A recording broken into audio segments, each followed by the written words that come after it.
Hello YouTube, this is Nikita and welcome to my channel. आज हम अपनी एनसीईआरटी सीरीज को आगे बढ़ाते हुए चैप्टर 3 लेकर आए। तो देखते हैं इस चैप्टर में क्या नया है और क्या हमें सीखने को मिलेगा। तो चैप्टर शुरू करने से पहले एक छोटी सी स्टोरी जानते हैं, जिससे कि हमें इस चैप्टर का थोड़ा सा इंट्रोडक्शन मिल जाए। तो स्टोरी है दो बच्चों के बारे में, बूजो और पहेली। उनके स्कूल में एक साइंस क्विज कॉम्पिटिशन है एंड वो उसे जीत जाते हैं। जीत का जो अमाउंट मिलता है वो सोचते हैं क्यों ना इस अमाउंट से हम अपने पेरेंट्स के लिए कुछ ले लें। अब वो ये सोच के मार्केट जाते हैं, क्लोथ्स वाली शॉप में जाकर बैठ जाते हैं। चारों तरफ अपनी नजरें घुमाते हैं और देखते हैं कि वहाँ पे कितने तरह के कपड़े हैं। अब वो देखकर उन्हें छू छू कर देखते हैं एंड देखते हैं कि सबका फैब्रिक डिफरेंट डिफरेंट है। वो बहुत कंफ्यूज हो जाते हैं कि क्या ले और क्या ना ले। फाइनली वो एक वुलन मफलर और एक कॉटन की साड़ी लेते हैं। अब वो घर आते हैं। घर आके फिर से चारों तरफ जो भी आसपास जो भी मटेरियल होता है क्लॉथ का, सब कुछ देखते हैं, सबको टच करते हैं, जैसे कि curtains, sofa covers, pillow covers, bed sheet, even bag, towel. And वो क्या ऑब्जर्व करते हैं कि सबका जो भी फैब्रिक है सारा डिफरेंट डिफरेंट है। अब इससे हमें क्या पता चला, जैसे कि हमने पहले चैप्टर में पढ़ा था कि हमारे फूड की कितनी सारी वैरायटीज होती हैं। तो इसी तरह हम इस चैप्टर में ये पढ़ेंगे कि जैसे कि हमारे फूड की वैरायटीज थी, वैसे हमारी क्लॉथ्स की भी बहुत सारे फैब्रिक्स वैरायटी होती है। ठीक है, अब जानते हैं इस चैप्टर के बारे में। शुरू करते हैं अपना चैप्टर। तो जैसे कि आप देख पा रहे हैं, चैप्टर का नाम है फाइबर्स टू फैब्रिक। फाइबर क्या होता है? फाइबर होता है एक सिंगल थ्रेड। ठीक है, अब फैब्रिक का मतलब कोई भी कपड़ा या फिर कोई भी पीस। ठीक है, अब हम यहाँ जानेंगे कि कैसे वो फाइबर से फैब्रिक बनता है, कैसे एक सिंगल थ्रेड से फैब्रिक बन जाता है। ठीक है, अब हम देखेंगे अपना फर्स्ट पॉइंट, जो कि है वैरायटी इन फैब्रिक, जो कि हमें बूजो वाली स्टोरी से कुछ पता चला है। आगे देखते हैं एक एक्टिविटी। तो इस एक्टिविटी में अब देखते हैं क्या करना है। तो एक्टिविटी में करना क्या है, हमें एक टेलर की शॉप पे जाना है। टेलर की शॉप पे जो छोटे छोटे फैब्रिक्स के कपड़े बच जाते हैं उन्हें घर लेकर आना है। फिर क्या करना है, अपने बड़ों की हेल्प से उन फैब्रिक्स को नेम दैम करना है। मतलब ये देखना है कि वो कौन सा फैब्रिक किस चीज का है। अब बात आती है एक्टिविटी 2 की। एक्टिविटी 2 में क्या करना है, आपको फर्स्ट वाली एक्टिविटी को थोड़ा सा आगे बढ़ाना है। अब जो आप फैब्रिक्स लेकर आए थे उसमें से एक फैब्रिक का पीस लीजिए एंड उसके कॉर्नर पे से छोटा सा जो थ्रेड निकला हुआ होगा या आप निकाल लीजिए एंड उसको उधेड़ना शुरू कीजिए, मतलब खींचना शुरू कीजिए। एंड आप क्या देखेंगे कि वो थोड़ी देर में जो भी आपके हाथ में वो पीस था वो सारा खत्म हो चुका है एंड उसका जो थ्रेड है वो आपके हाथ में आ चुका है। इट मीन्स कि जो भी वो आपका फैब्रिक था वो एक कंटिन्यूटी पैटर्न में बना हुआ था, वो एक सिंगल थ्रेड से। अब आपने सिंगल थ्रेड ही तो निकाला था, जिसकी वजह से पूरा फैब्रिक आपके हाथ में आ गया इन अ थ्रेड फॉर्म, मतलब एक धागे की फॉर्म में। ठीक है, अब बात आती है एक्टिविटी 3 की, जिसमें फाइबर मतलब जो हमने देखा था अभी, जो हमने हाथ में हमारे हाथ में इस वक्त जो है एक्टिविटी 2 वाला जो थ्रेड है उसी के बारे में थोड़ा सा जानते हैं। अब आपको क्या करना, जो थ्रेड आपके हाथ में है उसको थोड़ा सा कट कर लीजिए। कट करके टेबल पे रखिए एंड थ्रेड्स के दोनों एंड को अपने दोनों थंब से पुल कीजिए। ठीक है, एंड उसको छोड़ दीजिए। एंड आप क्या नोटिस करेंगे कि जो वो थ्रेड था वो और मल्टीपल छोटे छोटे थिनी थिनी से फाइबर से बना हुआ है। ठीक है, अब क्या है, हमें क्या पता चला कि जो थ्रेड है हमारा वो भी और मल्टीपल थिन फाइबर से मिलके बना होता है। जैसे कि हम कभी निडल में अपना एक थ्रेड पास कराते हैं तो हमें कितनी प्रॉब्लम होती है। जो थ्रेड का एक कॉर्नर है जिसको हमें निडल से पास कराना है, जब हम उसे पास कराते हैं तो हम क्या देख उसके कॉर्नर से मल्टीपल फाइबर्स निकल जाते हैं, मतलब जो बाइंडिंग फॉर्म में होते हैं वो अनबाइंडिंग फॉर्म में आ जाते हैं और वो फिर दिक्कत करते हैं उस छोटे से निडल के होल में से जाने में। अब क्या करते हैं, या तो हम उसे रब करके उन मल्टीपल फाइबर्स को एक सिंगल लाइन में ले आते हैं या फिर ऊपर से कट करके उसे इजीली पास करा देते हैं। हमने भी थोड़ी देर पहले थ्रेड के बारे में जाना और क्लॉथ के बारे में जाना। अब हम ये देखते हैं कि ये थ्रेड या फिर ये फाइबर आते कहाँ से, बनते कहाँ से। तो ये फाइबर्स होते हैं दो टाइप के, एक होता है नेचुरल और एक होता है सिंथेटिक।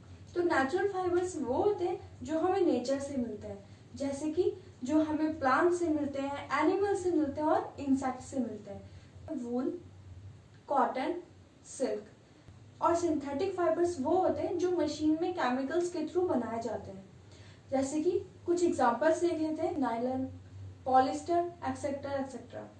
अब बात आती है सम प्लांट फाइबर्स, मतलब कि कुछ प्लांट फाइबर्स मतलब वो फाइबर्स जो हमें प्लांट से मिलते हैं, जैसे कि कॉटन और जूट। तो पहले बात करते हैं कॉटन की। पहले देखते हैं कॉटन आपने कहाँ कहाँ देखी होगी। जैसे कि हम एक एग्जांपल ले लेते हैं, पहले जो लैंप वगैरह जलाए जाते थे एंड उसमें जो विक होती थी मतलब बत्ती, कभी आपने उसे जला के देखा है वो किस चीज से बनी हुई होती? वो बनी हुई थी कॉटन से। ठीक है, अब बात आती है कॉटन आता कहाँ से? ये कॉटन आता है फील्ड से। कैसे होता है जरा देखते हैं। तो कॉटन का प्लांट होता है, जैसे सब प्लांट्स पे फ्लावर आते हैं उसी प्रकार कॉटन के प्लांट पे भी फ्लावरिंग होती है। फ्लावरिंग होती है, बड फॉर्मेशन में कॉटन आती है एंड जैसे वो बर्स्ट हो जाता है, मतलब जैसे जैसे वो बड खुलना शुरू होता है फ्लावर की फॉर्म में, वो कॉटन बाहर दिखने लग जाती है। ठीक है, अब क्या होता है, उस कॉटन को घर लाया जाता है और फिर कॉम्बिंग के थ्रू उस कॉटन बॉल्स में जो सीड्स होते हैं उनको निकाला जाता है, उनको रिमूव किया जाता है, उन फ्लावर से उन सीड को सेपरेट किया जाता है। इस प्रोसेस को बोलते हैं गिनिंग। अब बात आती है जूट की। जूट भी सेम प्लांट से आता है, तो प्लांट का कौन सा पार्ट जूट फैब्रिक्स में हेल्प करता है, अब देखते हैं।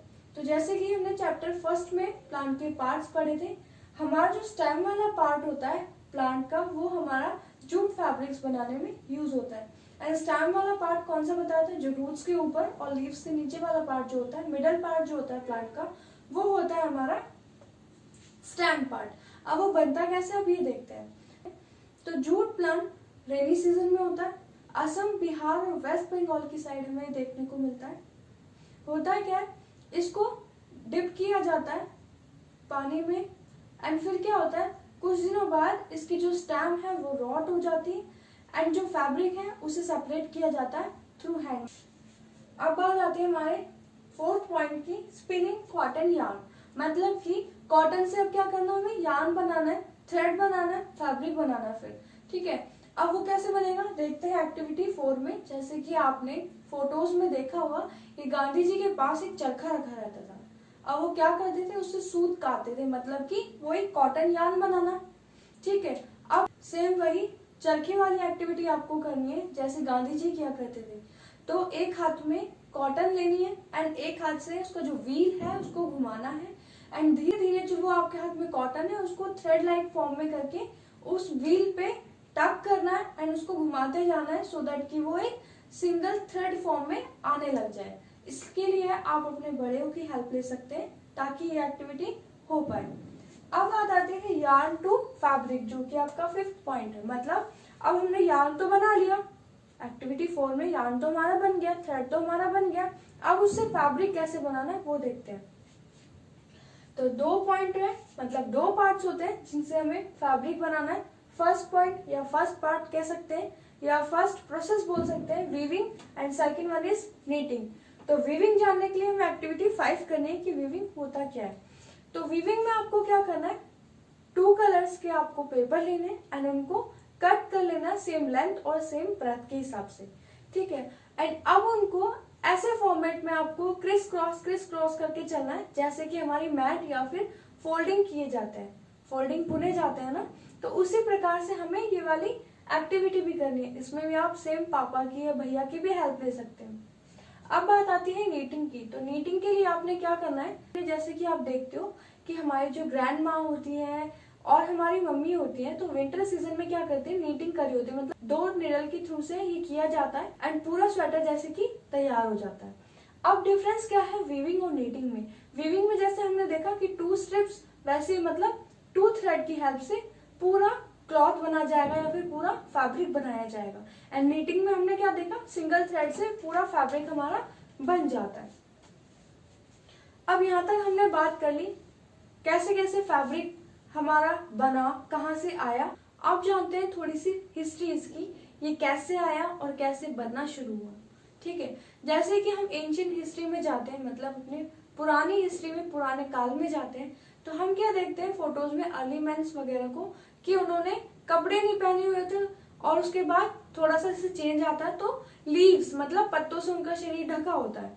ठीक है, इसका मतलब क्या है कि स्टार्टिंग में कपड़े नहीं हुआ करते थे, तब लोग अपने शरीर को पत्तों से ढका करते थे। उसके बाद धीरे धीरे जैसे कि चेंज हुआ पीरियड हमारा, तो सबसे पहले फैब्रिक्स में जो इंट्रोड्यूस हुआ वो था कॉटन। कॉटन कहाँ होता है आजकल? आजकल हमें गंगा नदी के किनारे मिल जाता है क्योंकि ये ब्लैक सॉइल में होता है।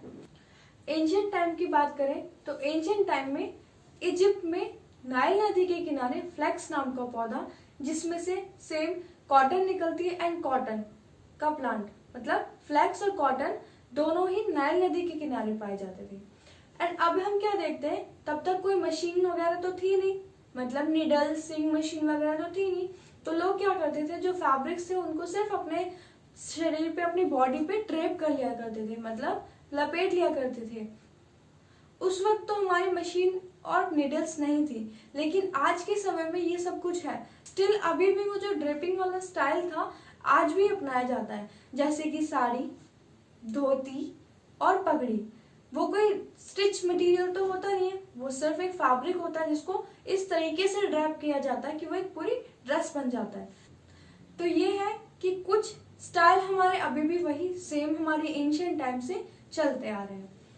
अब बात करते हैं एक फ्लो चार्ट की, जिससे हमारे पूरा चैप्टर हमें एक बार रिकॉल हो जाएगा। हमने क्या किया था, पहले हमारे पास कॉटन रोल्स थे, जैसे कि हम प्लांट से हमने जो कॉटन रोल्स लिए थे, पहले उसको हमने लूम बनाया था। लूम मतलब स्पिनिंग करके जो हमने किया था उसको एक जो थ्रेड फॉर्म में कन्वर्ट किया था उसे लूम बोलते हैं। एंड उसको फिर फाइबर बनाया उस लूम से, जिस प्रोसेस को हम बोलते हैं गिनिंग। गिनिंग से हमने फिर यार्न बनाया, यार्न इसको तो फाइबर से जो यार्न बना इस प्रोसेस को बोलते हैं स्पिनिंग। अगर फिर आगे हम चले तो यार्न से हमने 2 मेथड से हमने एक फैब्रिक तैयार किया। वो मेथड्स क्या थे, नेटिंग और वीविंग। तो अब ये चैप्टर हमारे यहाँ कंप्लीट होता है। हमने पूरी फैब्रिक्स के बारे में जाना, पूरे फैब्रिक्स की हिस्ट्री के बारे में जाना, और एक थ्रेड से कैसे फैब्रिक बनता है हमने ये भी जाना। अगर आपको हमारा ये चैप्टर अच्छा लगा हो, हमारी वीडियो आपको अगर अच्छी लगी हो, तो इसे लाइक कीजिए एंड शेयर कीजिए अपने फ्रेंड्स के साथ, ताकि उनकी भी नॉलेज इन्हेंस हो और उनकी भी हेल्प हो सके। सब्सक्राइब कीजिए हमारे चैनल को, ताकि आपको आगे के आने वाली अपडेट्स मिलती रहें एंड हमें भी थोड़ा सा सपोर्ट मिले। Thank you.